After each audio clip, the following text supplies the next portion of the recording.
Добрый день, уважаемые друзья, дамы и господа, Thank you уважаемые. and good afternoon, dear friends, ladies and gentlemen, dear colleagues.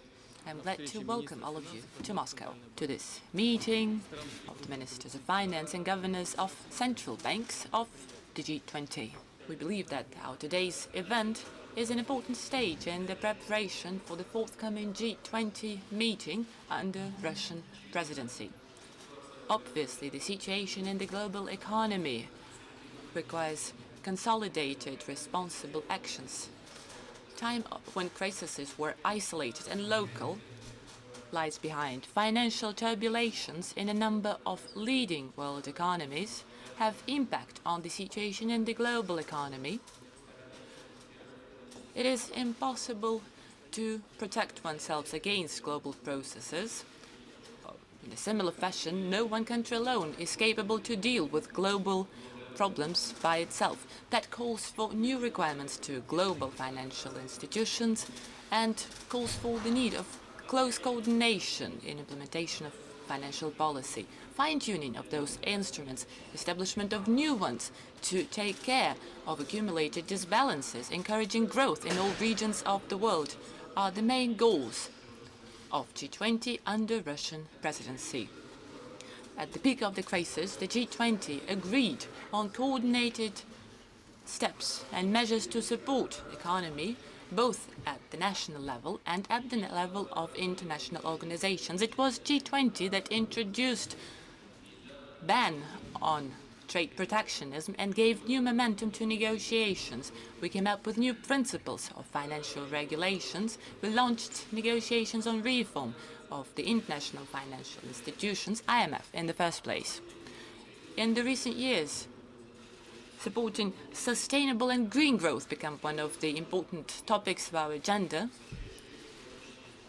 And that brings to the forefront of our attention high environmental standards and need to raise living standards of people. The key question we're facing today is whether G20 is going to be as efficient as dealing with long-term problems, whether we would be able to suggest such a policy that would help revitalize global economy, avoid stagnation, and achieve sustainable growth trajectory. Russia suggests that we focus the G20 attention on the key topics of the forum, that is, balanced growth and job creation. Our priorities: encouraging investment, enhancing transparency and efficiency of regulation,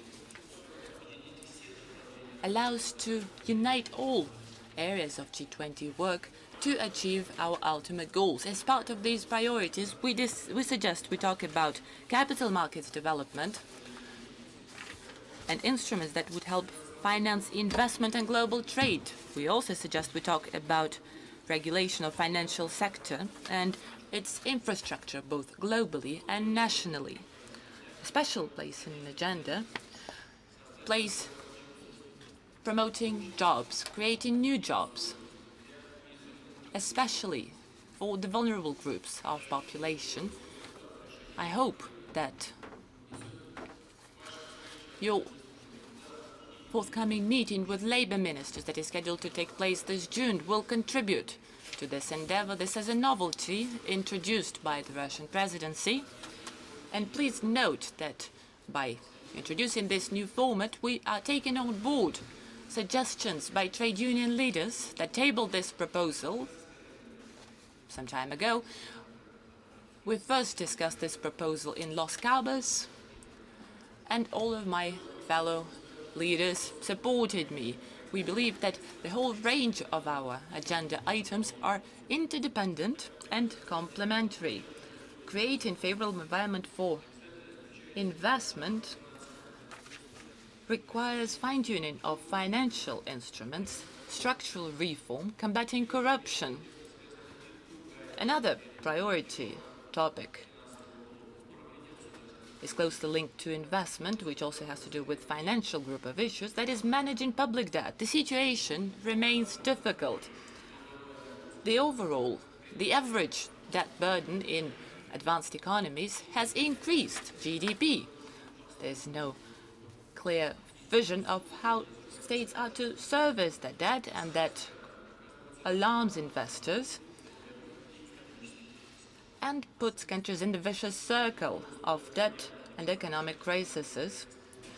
Only transparent and comprehensible public policies would help build confidence among the investor community. Therefore, investment, transparency, and efficiency of regulation is a cross-cutting theme of our agenda.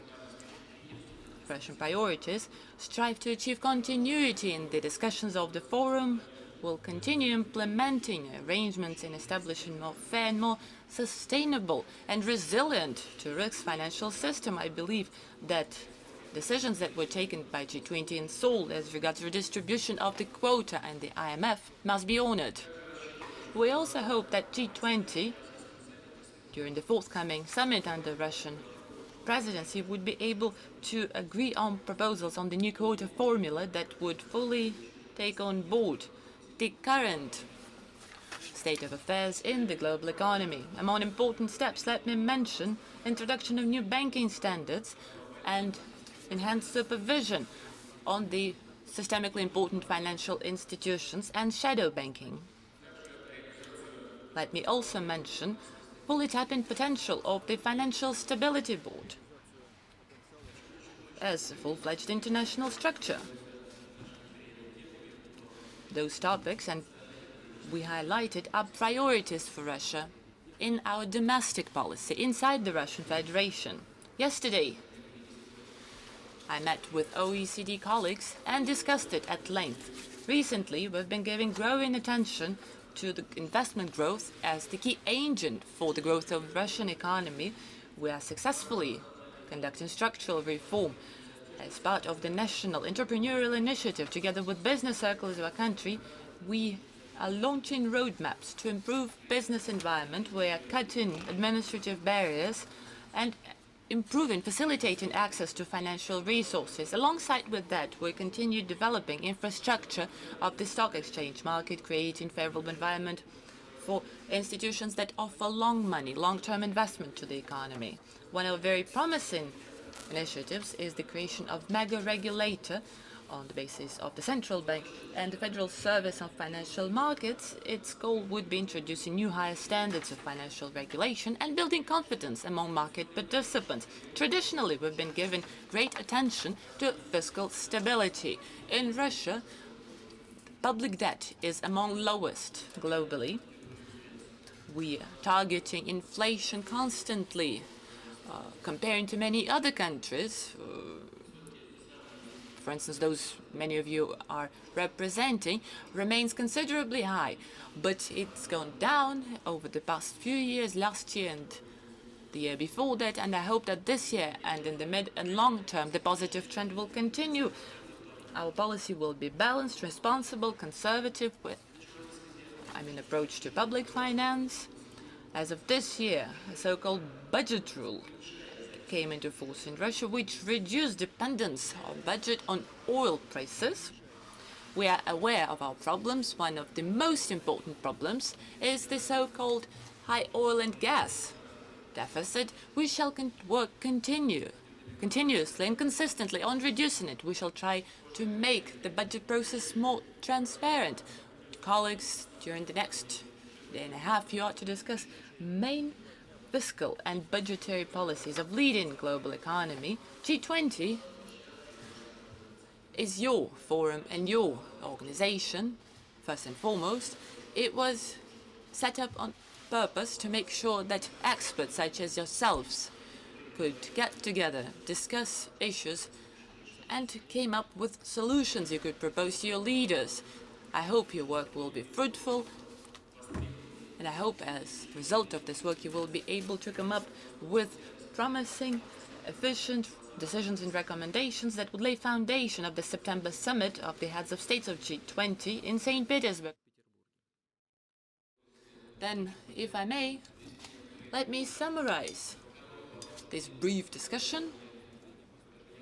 Well, it wasn't a discussion per se, rather a very brief presentation of the general situation, and I thank you for your contributions. His Excellency, President of World Bank, said something very important that will target our work and send very good signal. He said the worst part of the crisis now lies behind. Well, God's willing, it will be reality. The worst is in the past. So, in conclusion of our very brief meeting, let me just add that the main political decisions taken at international fora and domestically are taken at the political level by heads of state, government, presidents. But when it comes to economy, any leader, be that prime minister or president, we're all dependent on your professional opinion, on your expertise when it comes with dealing with very difficult matters. I doubt any of my fellow leaders would be brave enough to argue with you when it comes to the matters that are part of your professional expertise. And those opinions, your opinions, become rationale behind political decisions. So once again, we lay great hope on your work and your cooperation. And let me give you my view, my position on the most important issue. Naturally, our German colleagues, and I agree with him totally, the current crisis is the crisis of confidence. But lack of confidence can be explained by systemic disruptions in the previous arrangement, and investors will never be satisfied with mere words, with mere financial infusions, unless we create environment that would make future crises impossible, that would prevent them from happening. So in the first place, we need to think of how we can avoid repetition of crises. At the same time, heads of states, prime ministers, presidents, always, when they take decisions, have to strike the balance between what they must do and what they can do, doing decisions that are needed and the possibility for their practical implementation, for various reasons, political, social, whatever. So I call on you and ask you not just to think of what it is you think is to be done, what you as professionals think is needed, but also what can really be implemented in real life, both at the national level and at the global level. So it should be both viable and possible.